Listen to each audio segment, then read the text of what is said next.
Welcome to ASUG News. I am Lisa Leslie, Captain and Leader of Leadership 2.0, and I'm here with the amazing Whitney Johnson. She's the author of Dare, Dream, Do. Welcome, Whitney. Thank you. It's a pleasure to be here. Well, I have definitely read your book, so I had to take notes because I love to take notes, and I've written so many different ones in my book, so I'm going to ask you about them. But first, tell me, why did you write this book, Dare, Dream, Do? This really became a bit of a passion project after I left Wall Street in 2005. I guess I should back up and tell you sort of what got me to that point. So I had first gone to Wall Street in the late 80s, and my husband was getting his PhD at Columbia University. We arrived in New York. I decided that I wanted to work on Wall Street. But as a music major, I had never set foot in an accounting, finance, or any type of business course. And so I started out as a secretary.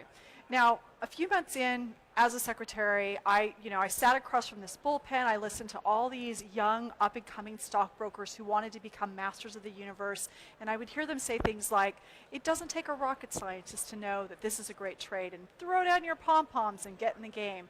And one day, after I heard, "Throw down your pom-poms," yet one more time, Yes. I thought, I need to throw down my pom-poms and get in my game. And so I did that, and I started taking classes at night and was eventually able to work my way up the food chain to become an investment banker, then an equity research analyst.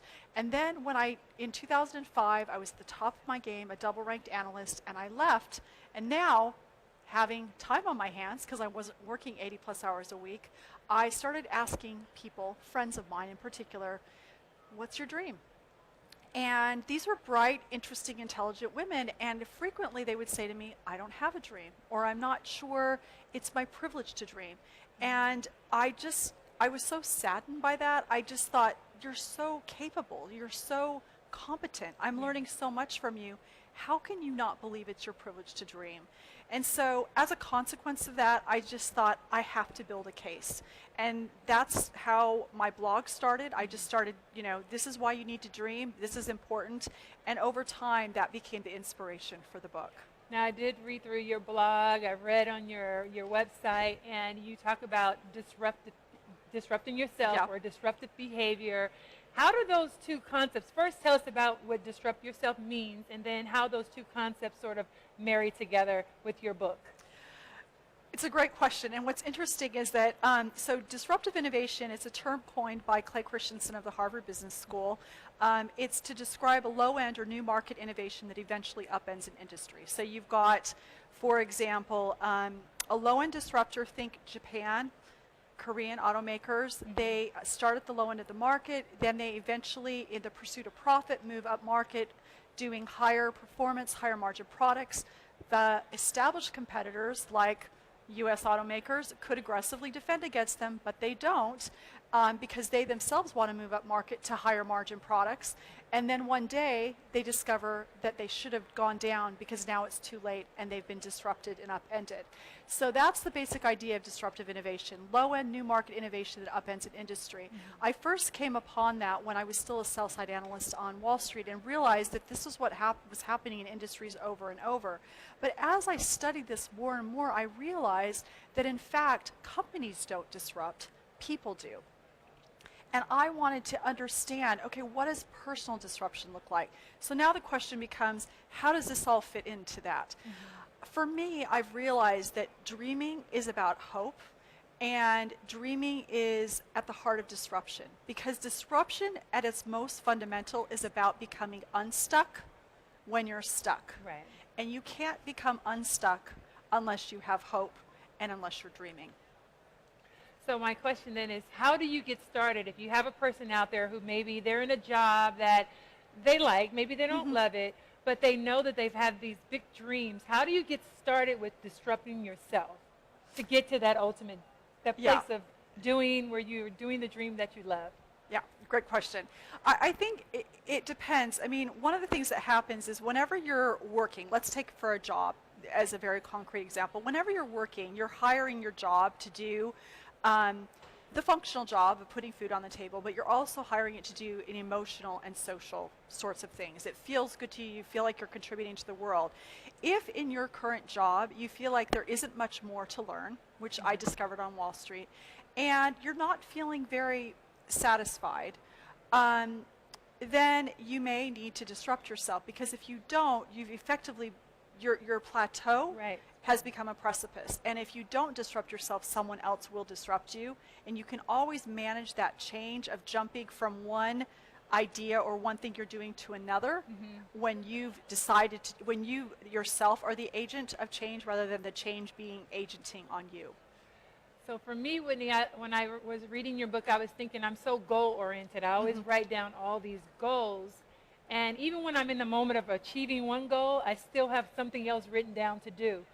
How do you, if you want to disrupt yourself, if you're in a place where, do you just go cold turkey and say, this is what I'm going to focus on, this is what I'm passionate about, or do you give yourself sort of a timeline to get to that ultimate goal? Well, sometimes I think you do have to just jump. Yeah, that's the dare. Yeah, sometimes you have to, because sometimes it's something that won't get done if you won't jump. I mean, when I think about when I left Wall Street, you know, here I am at the top of my game. I was, in retrospect, probably a little bit impetuous. I just said, I'm going to do this. I hadn't figured out what my savings were for the next 3 years, but it just felt like I must do that. Yeah.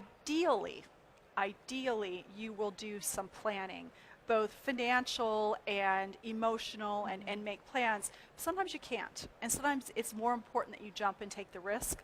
But in the meantime, for those people who want to but they're not quite ready to, what I really recommend is that you come up with some little project that requires you to have some accountability and deliverables. I'll give you a specific example. Okay. When I first wanted to start, if you want to write a book, for example, if you just say, I'm going to write a book, it may never happen.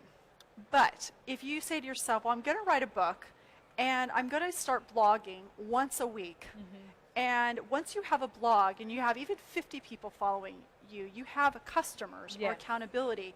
And so then they start pulling you toward your goal because there's an accountability there. And so what I would say is, for people who want to disrupt and they're not quite ready to, find some type of customer for whatever it is you want to do next, and start moving in that direction. Now, I have a few things from your book. I was getting really excited, and I think your book even got me excited about what goals I wanted to set for myself, where I want to go, and asking the question of the title, Dare, Dream, Do. Where am I? Am I daring right now? Am I dreaming? Am I doing? That's my question for you. Where are you in your career? You've done so many great things, and leaving Wall Street and writing this book. Where are you?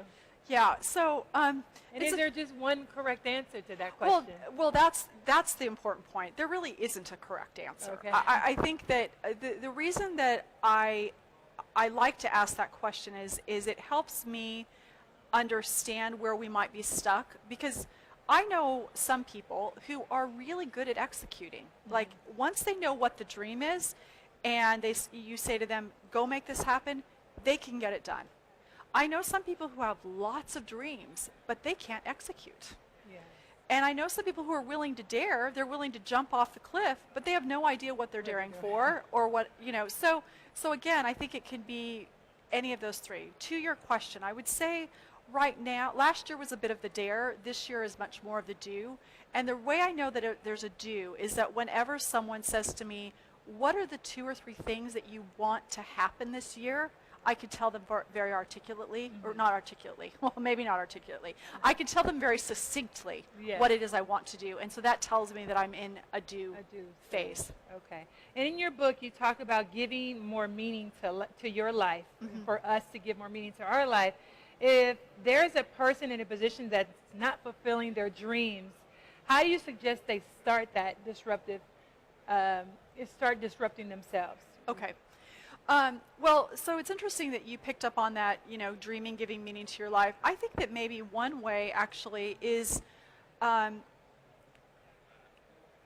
reason that dreaming gives meaning to our life is that we all have good things and we all have bad things that happen to us. And those bad things, we have to decide what to do with those. And yet sometimes those really difficult things are what make us who we are and what we're capable of doing. And just a quick example for me, my parents, they were pregnant when they had me. So did they want to have me? Did they want to get married, etc.? So I always sort of felt like do my parents, like, would they even be married if I weren't here? And so I was always trying to sort of measure up and make sure that they, I had a reason for being in the world. Yes. And so that was really hard for me, but it also made me incredibly driven and, wanting to accomplish and achieve things. And it also made me want to be encouraging of other people. And so what I did is I took that experience that I had of not quite knowing where my place in the world was and said, okay, I'm going to make meaning of this by helping other people know where their place in the world is. And so I made meaning of my life through a dream of writing and trying to communicate that to other people. And I think everybody can do that. Yes. And you talk about things that's pretty traumatic to even ask that question of yourself, probably from a young person up to an adult. And some of the women in your book went through some very traumatic situations, whether they've lost someone or one of the kids, I think she had leukemia or something.